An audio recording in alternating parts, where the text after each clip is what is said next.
मैं दिल की बात लोग हंसेंगे, मैं किताबों से ही कर लेता हूँ। किताबें पढ़ता हूँ, उसी के पात्र मेरे अपने रहते हैं और बातचीत करता हूँ। और बाकी सर ऐसा है कि सर महसूस करता हूँ पक्का कि जीवन के मोड़ पे जब ढलान चालू होता है तो वहाँ पे जीवन साथी की ज़रूरत बहुत बेहद ज़रूरी महसूस होती है। बेहद ज़रूरत महसूस होती है। और किताबों से आपने अपना ऐसा रिश्ता जोड़ लिया है कि उससे हर बात आप अपना मन को एक ताकत मिलती है। वो एक मित्र, किताबें हमारी मित्र हो जाती हैं सबसे ज़्यादा, सबसे निकट। तो सुधीर शर्मा जी इस तरह से अपनी एक सोच रखते हैं और आप से हम लोग उम्मीद करते हैं कि आप अपनी जीवनी आत्मकथा कहें, अनुभव कहें, उसको आप लिखें, क्योंकि तमाम लोगों को इससे बहुत सारी चीज़ें मिलेंगी।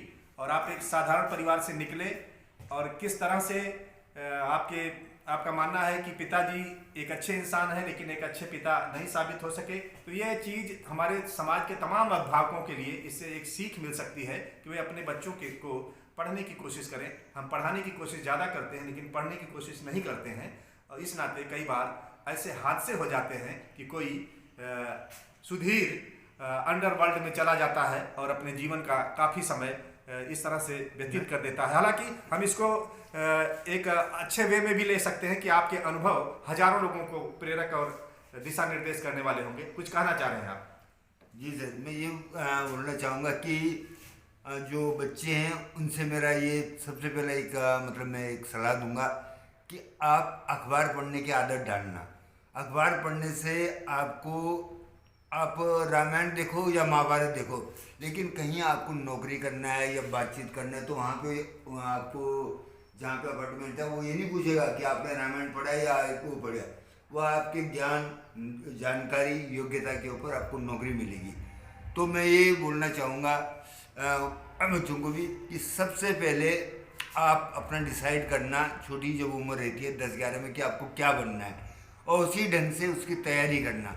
और माता पिता से मेरा ये एक मतलब एक प्रार्थना है कि बच्चों को खाली स्कूल भेज के या गाड़ी दे के या सोना का चेन दे के या मोबाइल दे के नहीं, उनकी रुचि को पढ़ो कि उसकी प्रकृति किस विषय में है, उसमें उसको डालो। अगर आपने अपनी मर्जी थोप दी, तो मैं उसका उदाहरण हूँ कि मेरे पिताजी, मेरा ड्राइंग बहुत अच्छा था, मेरे पिताजी ने मुझे कॉमर्स दिलाया। तो बेमन वाली पढ़ाई कभी भी आपका विकास नहीं कर सकती है। मन लगा के जो आप करोगे कोई भी पढ़ाई को, तो वही आपका विकास करेगी। और इस मामले में आप अपने माता पिता से भी सीधे साफ तौर पे बोल सकते हो कि मुझे इस चीज़ में मन नहीं लगता, मुझे ये पढ़ाई करनी है। तो माता पिता भी फिर समझेंगे। और माता पिताओं से भी मेरा ये अनुरोध है कि बच्चे को सख्त नहीं करें। मैं उदाहरण हूँ, मेरे पिताजी सख्ती नहीं करते, ना मैं घर से भागता, ना अंडरवर्ल्ड में जाता। ठीक हुआ कि श्री विभूति नारायण राय के द्वारा मेरा किताबों से संबंध बना, राजेंद्र यादव, रविंद्र कालिया, और उसके बाद किताबों ने मुझे संवेदना दी। तो मुझे समझ आया कि इंसान से गलतियाँ होती हैं, तो चलो जो जीवन बाकी बचा हुआ है उसको आप सही दिशा में मोड़ सकते हैं। तो माता पिता से मेरा विशेष ये अनुरोध रहेगा कि वो अपने बच्चे को लागे नहीं, उसकी योग्यता देखें, उसकी रुचि देखें और उसी दिशा में उसको मोड़ें। तो आपको भी तसल्ली होगी और बच्चे का भविष्य उज्जवल होगा। हालांकि मैं जो सवाल आगे करना चाहता था उसका काफ़ी कुछ आपने बता दिया है, फिर भी मैं इस सवाल को एक बार आपके सामने पेश कर रहा हूँ कि क्या कारण होते हैं कि एक बच्चा अपने घर के सारे भावनात्मक संबंधों को तोड़ करके और घर से भागने का निर्णय ले लेता है और सारे तार तोड़ करके वह घर से निकल लेता है। मैं समझता हूँ कुछ ऐसी ही मानसिकता बच्चियों की भी होती है। बच्चे और बच्चियाँ क्यों घर छोड़ करके भाग जाते हैं और अपने माता पिता के उतने प्यार, लाड़ और सारी चीज़ों को एक झटके में तोड़ देते हैं। इस पर आप एक प्रत्यक्ष प्रमाण है, आपने ज़िंदगी में ये कदम उठाया और उसके बाद फिर वापस घर नहीं गए। तो मैं आपके जरिए चाहूँगा कि एक संदेश लोगों तक पहुँचे कि बच्चे क्यों भागते हैं और अभिभावक क्या गलती करते हैं।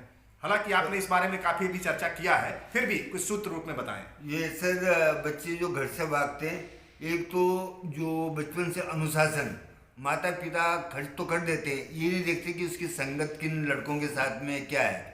जब किशोरमन होता है तो उसके सपने अलग होते हैं और वहाँ पे अगर आपको सही अभिभावक दिशा नहीं दिया तो बच्चा डगमगाने लगता है। इसी में कभी कभी लड़का 16 उम्र में प्यार कर देता है, लड़की प्यार कर देती है, लड़की को भरम हो जाता है कि मैं हीरोइन बनने लायक हूँ, तो घर से भाग जाती है, फिर वो वेश्या गृहों में पहुँच जाती है। मैं मुंबई में बहुत देखा जो घर से भाग के ऐसे आए थे। और माता पिता के साथ तनाव में अगर माता पिता उसको सही ढंग से हैंडल नहीं कर पाए तो बच्चा तब भी घर से भागता है। उसकी ज़रूरतें पूरी नहीं हुई तो माता पिता को ये ध्यान रखना है कि बच्चे को जो विकास है वो चेतना उसमें जागृत रहे कि हम किस हालत में, किस परिस्थिति में, और इसी परिस्थिति से लड़के हमको रास्ता निकाल के आगे बढ़ना है। किशोरावस्था में बच्चों का घर से भाग जाना उनके लिए हादसाजनक होता है। कई बार वो वेश्यालयों में भी बच्चियों को जाना पड़ता है। बच्चों को अंडरवर्ल्ड के लोग उनका दुरुपयोग और शोषण कर लेते हैं। इसलिए आपने ये संदेश दिया है कि सभी बच्चों को परिपक्व अवस्था में वह निर्णय लेकर के अपने को कहीं भी स्थापित कर सकते हैं, लेकिन जब अपरिपक्व दशा में उनको इससे परहेज करना चाहिए और अपने अभिभावकों को भी चाहिए कि वह उनसे जुड़ें, उनसे बात करें, उनकी बात को समझें और एक दूसरे से संवाद बेहतर रखें। ये थे हमारे सुधीर शर्मा जी के शब्द, जो दिल्ली और आसपास के इलाके में पैदा हुए, पले बढ़े, दिल्ली की खूबसूरत उस नगरी में आप रहे और बाद में अचानक आपने अपने पिताजी और माताजी का साथ छोड़ करके एक टिकट लिया और मुंबई को निकल पड़े। फिर फुटपाथ का जीवन, फिर तमाम सारी कहानियाँ, फिर इतने ज़्यादा संस्मरण आपके पास हैं कि जेब काटने वालों से लेकर के और तमाम वहाँ के अंडरवर्ल्ड के डॉन, उन सब के साथ। और उसमें भी आपने देखा कि कई जगह उनमें भी चरित्र मिला, उनमें भी अच्छाइयाँ मिली और बहुत अच्छे अच्छे कहे जाने वाले लोगों में भी बुराइयाँ मिली। ये सारी चीज़ों का एक सम्यक संतुलन, समन्वय आपके पूरे जीवन में है और हम समझते हैं कि कभी वो चीज़ें पुस्तक के रूप में निकल करके आएंगी।